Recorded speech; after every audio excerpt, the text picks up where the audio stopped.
ambition. Easy to dream a dream, though it's harder to live it. They gon' love me for my ambition. Welcome to another episode of Cognitive Fitness TV. I'm really trying to get this thing together, making sure that it's nice and planted on the windshield. Kept on falling down. Hold on for a second.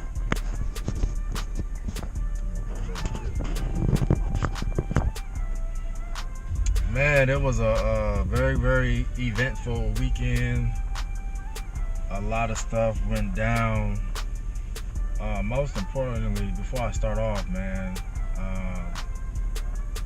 everything that's going on in Texas right now is we need to really pray for Texas and get the donations going for Texas. They was hit with a big Hurricane Harvey this past Friday and Saturday. Still going on today. It was raining up till a couple hours, so I got people down there in Texas saying that it's still raining and the power is out. There's all types of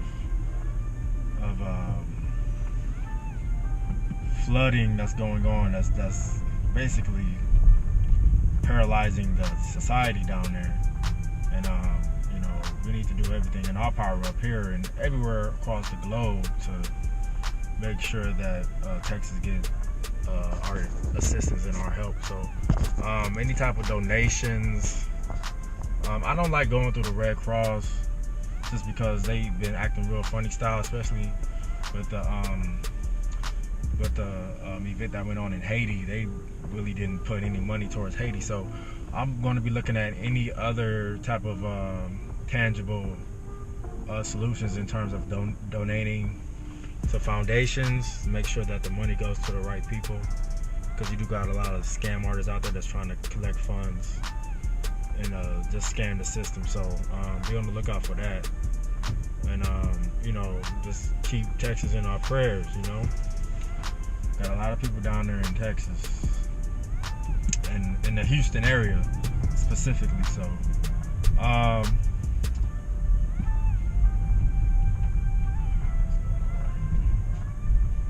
got a big mosquito bite on my leg. I keep itching.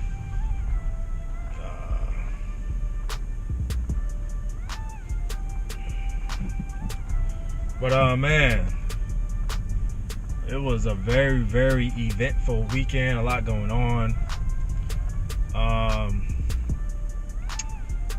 Let me see. I guess I'll go right into it. The Mayweather Conor McGregor fight, okay? That was the biggest thing that went on this weekend in terms of events. Outside of that, you had the VMAs. You had a lot of events going down in Las Vegas. But the Conor McGregor fight and Floyd Mayweather was the main event that took place this past Saturday in Las Vegas. That's my thoughts on it.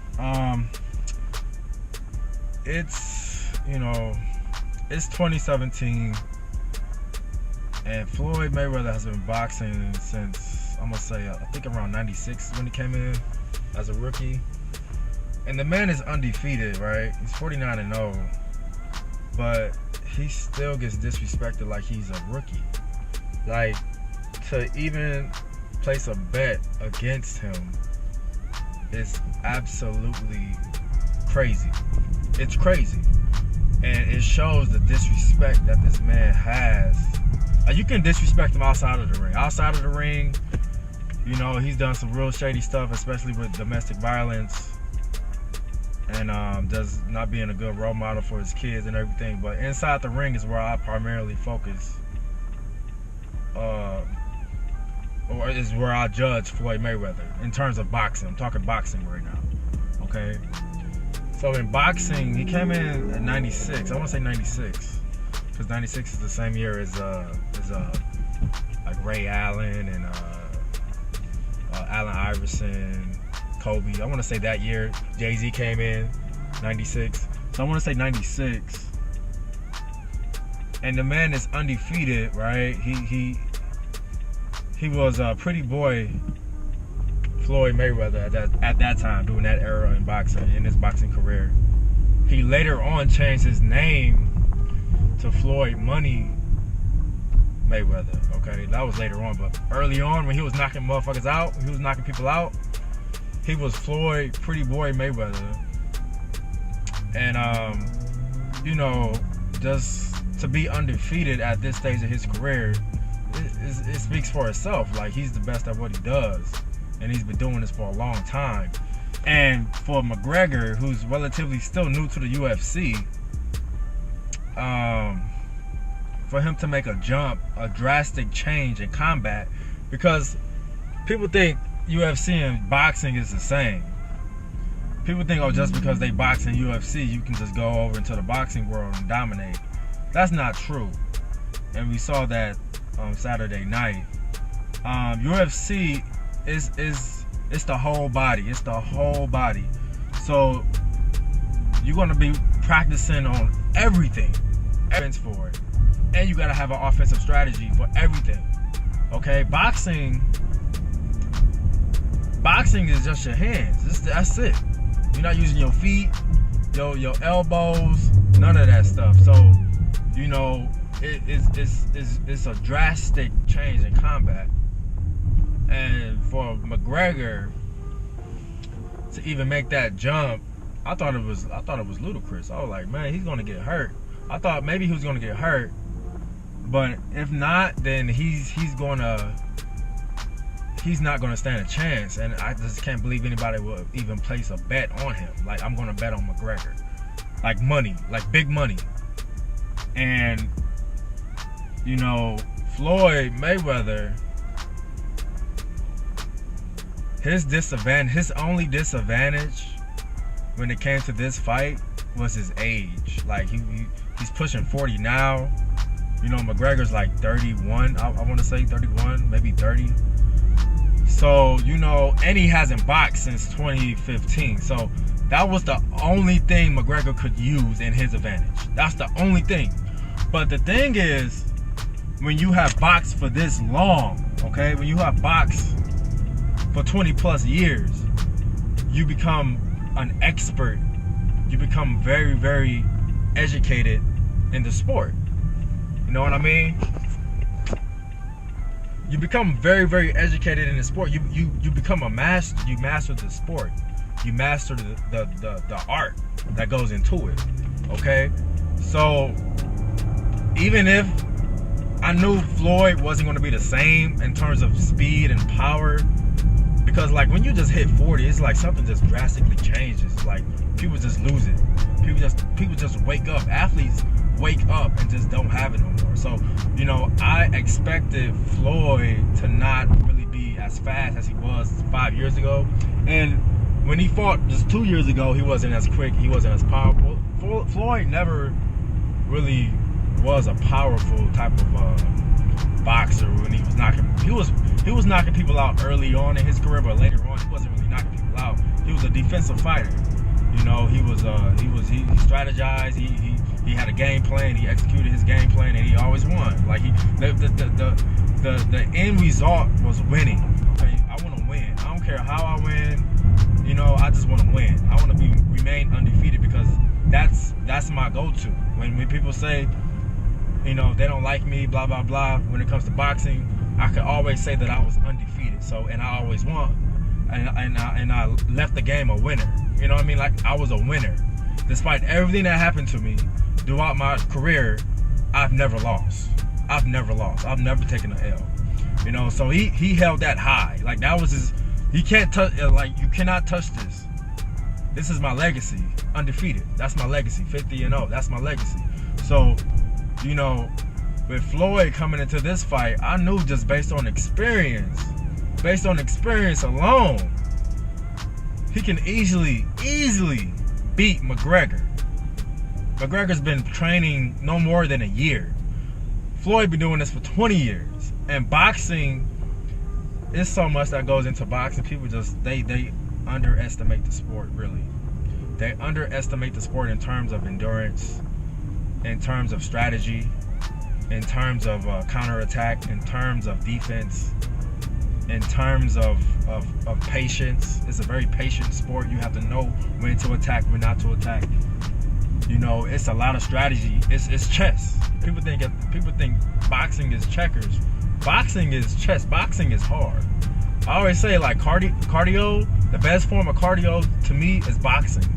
Going to the gym, just hit the bag for like 10 minutes. You're gonna be sweating profusely. Like, it's no joke. So, you know, boxing, it's a lot that goes into boxing, and to just underestimate Floyd like that, you know, it really shows the arrogance of some of these Irish folks. I understand that McGregor's a dude, and you had non-Irish folks still rooting for McGregor. It kind of shows the arrogance of these dudes that don't take the sport serious, and it also shows the racism in boxing as well. It's a deep-rooted racism factor that goes into boxing ever since the Moor Tom Malinov back in the 1700s. The Moor, you can look him up. And you know, ever since that boxer, it goes from the Moor, Tom Malinov to Jack Johnson. Like, it's deeply rooted in like racist tension when it comes to black boxers in the sport of boxing. You know, like Jack Johnson was a notorious fighter in the early 1900s, and when he would win bouts in New York City, you know, they made movies off this dude. Like King Kong, that's based off of Jack Johnson.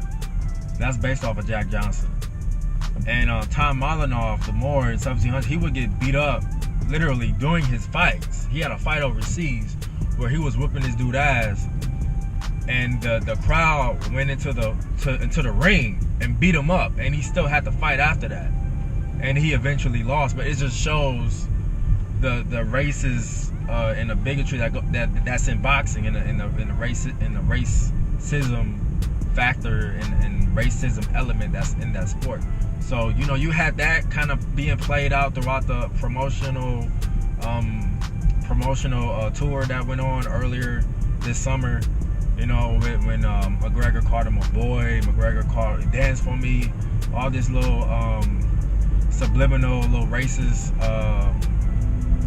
rhetoric that he was throwing out there.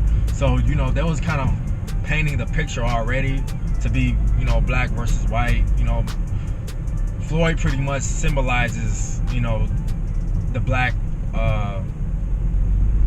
population in general. You know, McGregor kind of, you had a lot of white supremacists rooting for Floyd. I'm not rooting for McGregor. So McGregor kind of took on that white nationalist symbol.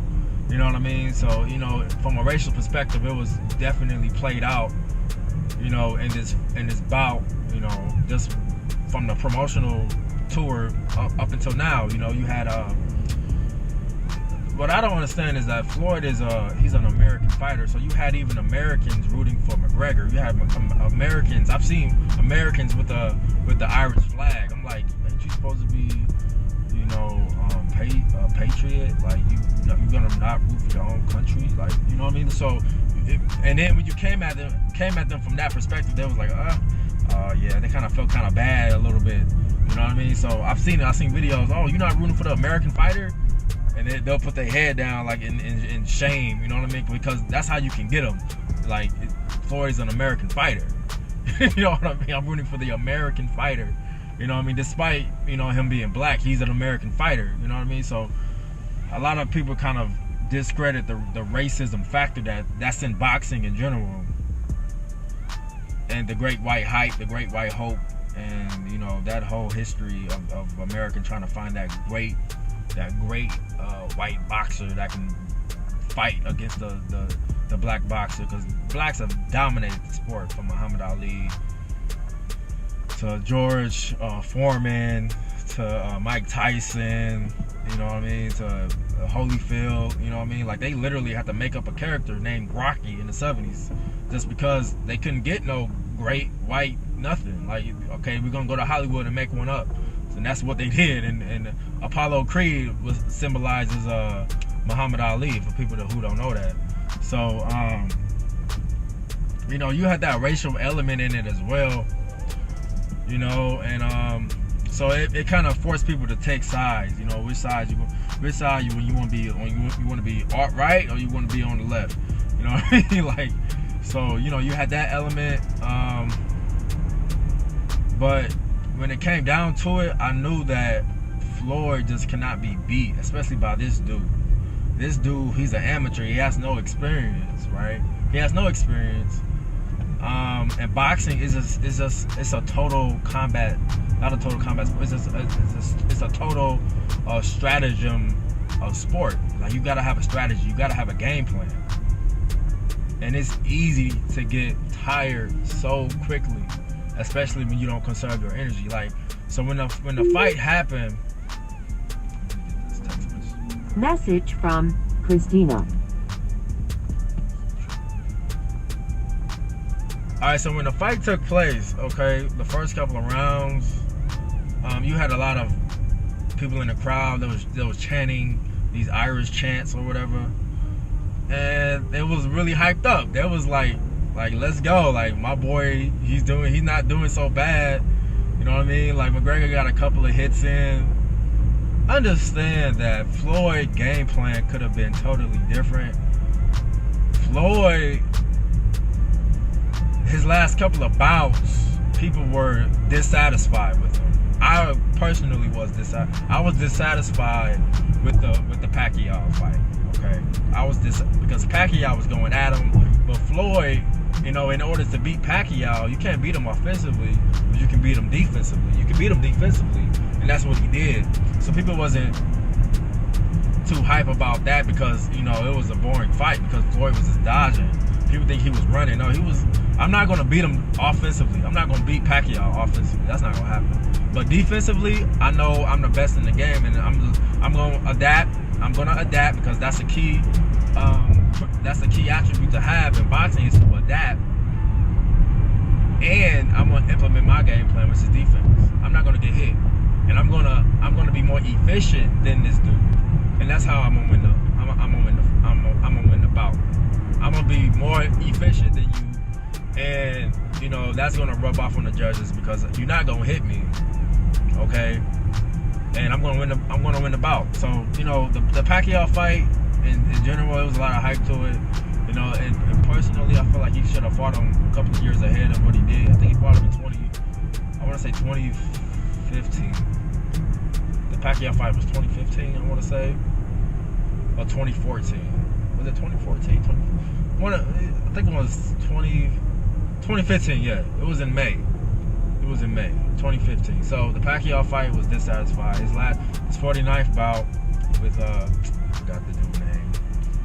But, you know, that was pretty much, you know Floyd was gonna win that. And that's another thing about Floyd. Like, he picks his opponents wisely. That's a lot of people in boxing, a lot of these athletes, they don't have leverage like Floyd does. So Floyd, he has a lot of leverage, which I give him props for that, because that's hard to do in that sport. You know, to do it like the way he did it. That's why he's able to get $100 million on one fight, because he has all the leverage. When you have all the leverage, it shows that you are a very, very good businessman. And he has a good business team. Shout out to Al Heyman. And it shows experience, and it shows intelligence, because the name of the game is to get money.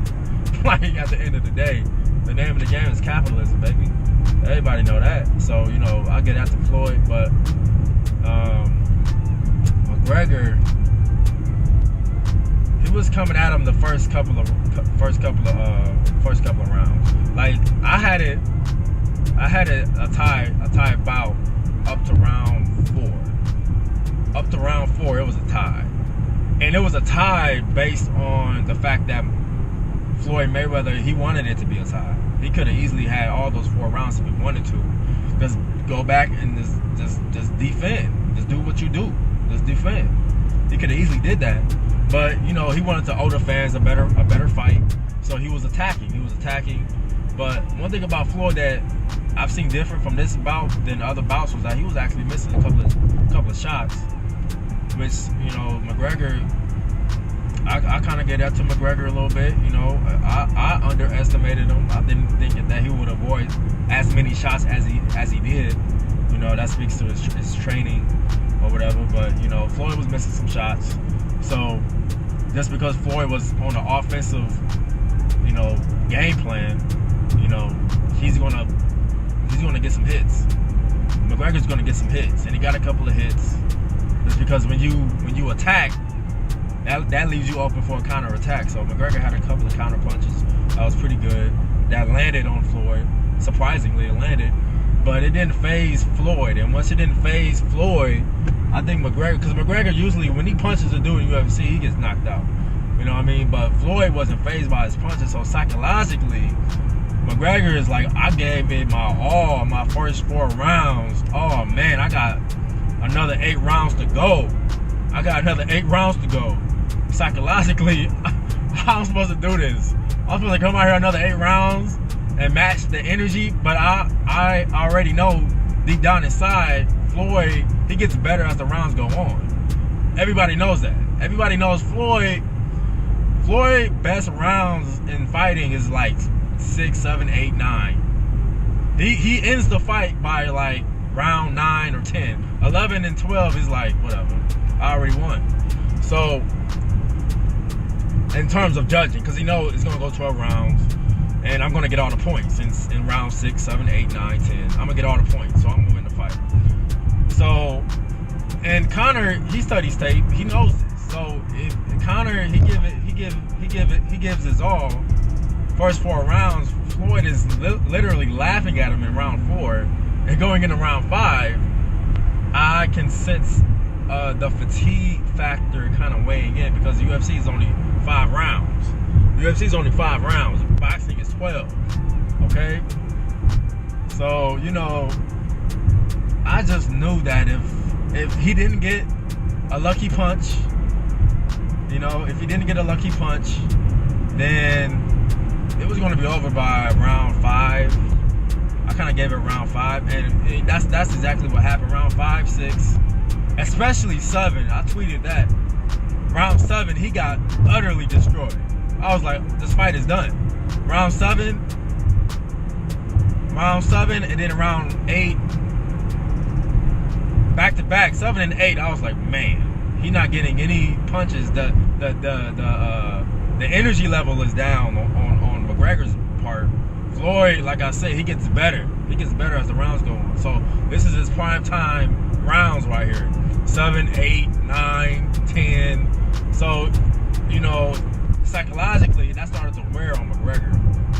Like, you can see it in his face. It's like, oh man, I didn't knock him out like I said I was in round 1 or 2. So, you know, I'm not gonna go the distance because my fatigue factor is up there already. You know, like I said, with boxing, it takes years and years to just build up your endurance. You can't just train for 6. You can't even train for a year and expect for your first fight to go the 12 rounds. It's not gonna happen. So it's just a matter of time when he's gonna get tired, and that happened in round 10. He got tired. His fatigue factor was done. His fatigue was totally decimated. Floyd knew that, and Floyd knew that round 1. So people was gassing him up in round 1 and 2, landing a couple of lucky shots. Floyd knew round 9 and 10 he's going to be done, because he's spending all of his energy right now, because he know he don't have a shot in round 10. He don't have a shot in round 9. He don't have a shot. So I'm going to attack. I'm going to stick to my game plan and attack him round 7, round 8, round 9. I'm going to attack him. And that's going to be the fight. That's going to be over. And you know, Floyd, he could have knocked him out. People saying that the referee interfered. You know, what happened was in round 10, for those who've seen the fight, round 10, Floyd hit him with like at least 10 punches. Like back to back to back. And it was about a minute where McGregor didn't even defend. Okay, so this is not UFC. This is boxing. This is boxing. And the referee was saving McGregor. McGregor because McGregor's a young dude, okay?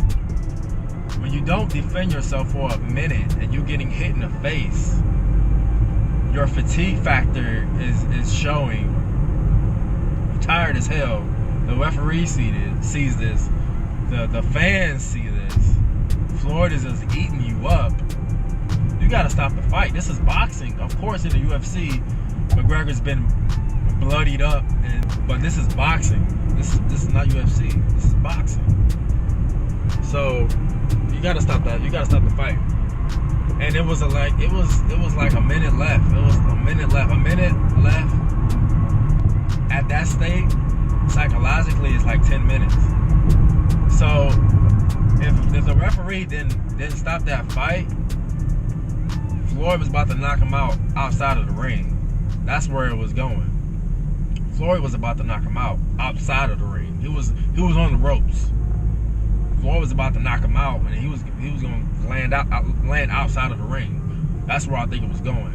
And just the referee saved him that embarrassment because the referee knew. A lot of people tried to get on that referee. The referee did his job.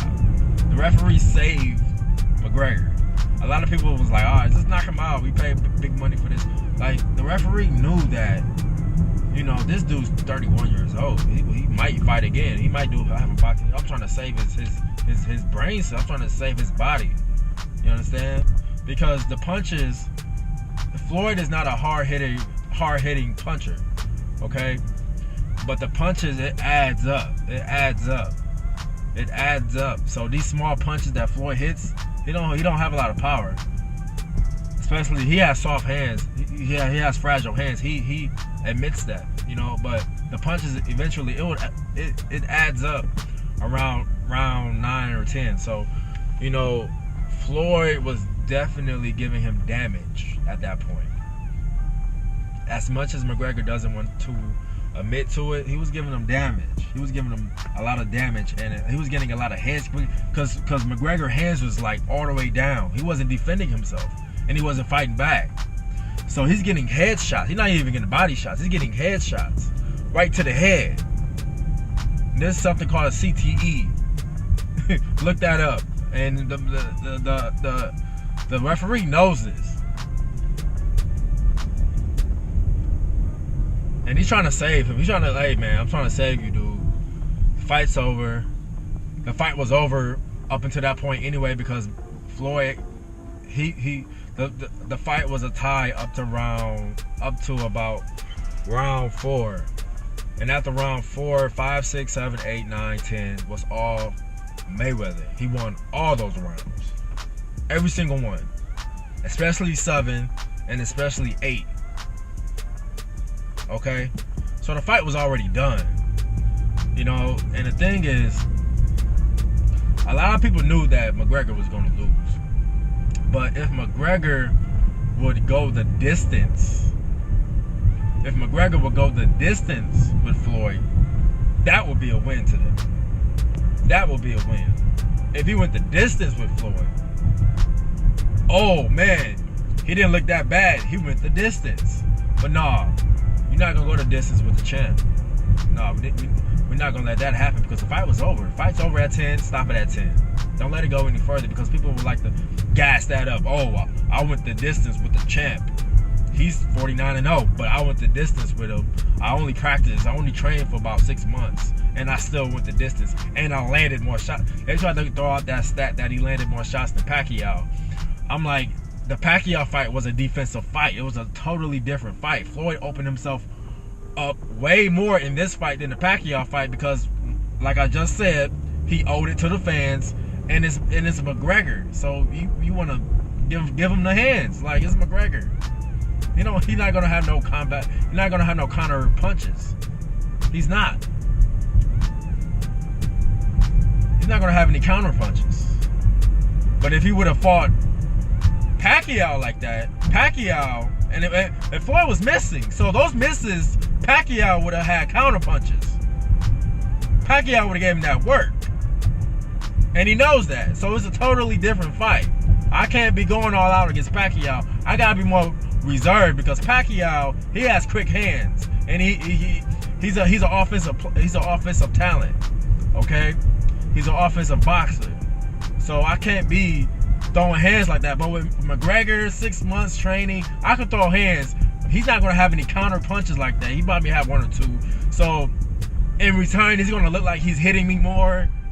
But these is little little shots and not really doing nothing, because he don't know how to strike. He don't know how to strike. He's thinking this UFC. He was doing hammer punches to the back of the head multiple times. So Floyd's like laughing, like he don't know how to fight. He don't know how to counter punch. And you just can't learn how to counter punch in 6 months. It's not gonna happen. It's not gonna happen. So Floyd just basically took his time, stick to the game plan, and you know, things went into his favor when it was supposed to. And that was that, man. That was that, man. So, you know, it was a very entertaining fight. Floyd, you know, he definitely went out on top. Congrats to Al Heyman, man. That brother, man, a genius. And shout out to Floyd, man. Just he left the game. Floyd left the game. It looks like he left the game with his health. Most importantly, he left the game with his health. He left the game filthy rich. Not rich, but like wealthy. Like this man, he invested his money properly. Didn't invest in a lot of bullshit stuff that depreciates him, but he invests in stuff that appreciates. And you know, a big shout out to Floyd leaving the game the way he wanted to. He changed the game. Nobody did it like Floyd. You know, like I said, he got to a position of power and to a position where he had all the leverage. Once you have that leverage, you got so much potential, you know, in the game, because you end up getting what you are worth. Like at the end of the day, Floyd marketed himself to where you wanted to buy the fight. Like I bought this fight just because I knew the entertainment value. I know what he brings to the table, so I give that to Floyd. A lot of people want to get on Floyd. Man, Floyd changed the game. Floyd changed the game, man. Nobody really did it like Floyd. You know, so big shout out to Floyd Mayweather. All you McGregor fans, y'all can eat a dick. Y'all actually thought that he was gonna win? Y'all actually thought that he had a chance? Shame on you for being an idiot. Like seriously, dude. Like, come on now. Like, stop getting emotional. Like, that's a lot of dudes. People say dudes aren't as emotional as women. Like, dudes are way more emotional than women because they make irrational decisions. Like, place a bet on McGregor when you are now you putting money into it. Okay? Now money's into it. So now, and you know that you're wrong. So, you know, you're gonna lose money. Okay? You're gonna lose money. But you know, they are emotional. They're very prideful. And that's that, man. But big shout out to Floyd. Money team, man. It's interesting to see who's gonna be the next great boxer. I like Gervonta, man. He got a lot of potential, man. He just gotta make weight next time, buddy. You gotta make that weight, man. But y'all have a blessed day. I'll holler at y'all later. Make sure to follow me at Cognition Fitness TV on YouTube, Instagram, Facebook. I'll holler at y'all later. Peace. Gotta get on your job, tell them. Haters, get on your job, nigga. Motivation, nigga, get on your job, tell them.